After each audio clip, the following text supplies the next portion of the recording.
I don't know. I think WrestleMania 1 in and of itself is something you'll never forget because it's like you wanted to start a tradition, and every nickel that you had was rolled right out there on the table on that, and it was a do or die thing. Had that not occurred and been a success, then we would you wouldn't be, nor would I be sitting here. So, I mean, WrestleMania 1 is extremely important in my mind, and all the things that happen, I can almost relive it minute by minute. And of course, there are other great WrestleManias. WrestleMania 3 with Hogan and Andre. I mean, that's the closest thing I can relate to in terms of Hogan versus Rock. Although I always knew that Hogan and Andre were almost of the same era, but I never thought I would ever see Hogan and Rock.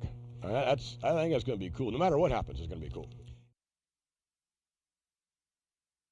Sean is going to be at WrestleMania as far as fan access is concerned. I don't know whether or not he's going to be a part of WrestleMania itself or not is concerned. I mean, Sean is who he is. There's only one Shawn Michaels. I dare say there'll never be another, and his contributions to the World Wrestling Federation have been enormous. And it's always a pleasure to be around someone like Shawn Michaels. As far as Brett's concerned, Brett likewise was issued an invitation, but declined and did so in a rather public forum. And he writes a little column or something in the local newspaper, and I guess declined an invitation. I guess maybe you can sum it up that way. In terms of the Jericho matchup, let's not forget, where this event, WrestleMania, is emanating from. Let's not forget that, that Jericho did defeat, Austin and Rock on the same night. I mean, he's got so much going for him, right? And quite frankly, Stephanie in the corner, I think, is a major plus. I think Steph is a great addition. So, if nothing else, a tremendous distraction on the part of Triple H, who obviously still is very much in love with Stephanie McMahon Helmsley. Otherwise, why would he be reacting like this? I mean, just like last night, you take someone who really cares about someone else. He had to care about Stephanie to take the graduation, high school graduation, when graduation was 16-year-old, her birthday, and it was her first car that I gave her. And to split that car in two, that takes effort. That means he must still truly care for Stephanie. Well, that's one way of looking at it. No, it isn't the only way of looking sure. at it. He's going to be so distracted at WrestleMania, I don't think you're going to see the best of Triple H. Quite frankly, I do think you will see the best of Chris Jericho. I look at things very pragmatically, and when I say that I make almost all of my business decisions based upon what I believe WWF fans want to see, I really mean that. There's one side of me from a public standpoint that most people, well, he says that, but he doesn't mean it.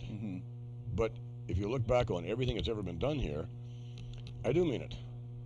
So therefore, sure, I could envision that if things were right, and it happened. So, and I do. That's the way we run our business. I mean, is what do fans want to see? What would they like to see? Did you ever envision at a time, even when considering bringing these guys back, the NWO, the fact that a lot of the fans were saying maybe Hall and Nash and Hogan, for that matter, were over the hill and they couldn't cut the mustard with a guy like The Rock or Stone Cold Steve Austin? I mean, did that ever enter your mind that possibly you could bring these guys in and it would just maybe tank?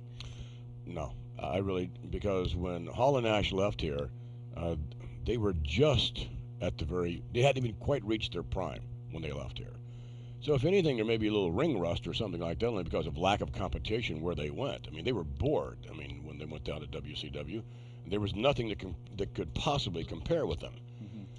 And then Hogan latched onto them, or they latched onto Hogan, whichever it was, and they formed this NWO group. And quite frankly, from an NWO group standpoint at WCW, they were perceived, finally a bit of fresh air coming in, and guys who know how to kick ass and take names, and they did.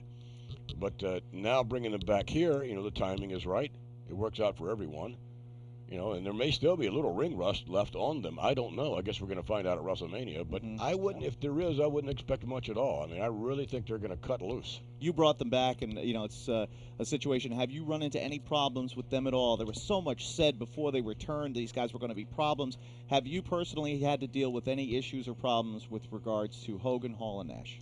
Now, again, there is so much that goes on in that small little internet world, you know, of making things up and talking about someone's ego and how difficult they are to manage and whatever. And quite frankly, so little is made of the professionalism of these three individuals. And quite frankly, when Hall and Nash left the World Wrestling Federation, they were heartbroken. They did not want to leave. They really didn't. And, you know, had I done anything at that time to keep them in terms of, you know, taking care of their families, they would have never left. But at that time, we were set up totally differently. You know, competing with Turner's checkbook at the time was very difficult, and they made a business decision and did all the right things that any professional would when they left. They were consummate professionals when they were here before. Do they have attitude? Yeah, they do. And guess what? In case you guys don't know, I got an attitude. I like guys with attitude. Yeah. So, you know, I mean, we've had no problems whatsoever. They are themselves, and in this company, you can be yourself. All things are possible in the World Wrestling Federation. Let me just put it this way.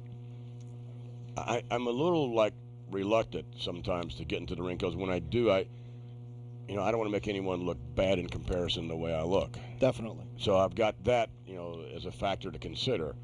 And, you know, because that doesn't go too well a lot of times with some of the superstars. But aside from that, we had a it's there. Let's go ahead and take another look. One at more it. shot. There it is. Yes, right there. There Yes. it is. But aside from that, I would suggest that I could be in action if needed. Exhilaration, you know, again, if I'm the biggest fan I know of our product, so exhilaration. I mean, a flood of memories, the challenge of to go and present a spectacular every year that far exceeds the one in the previous year.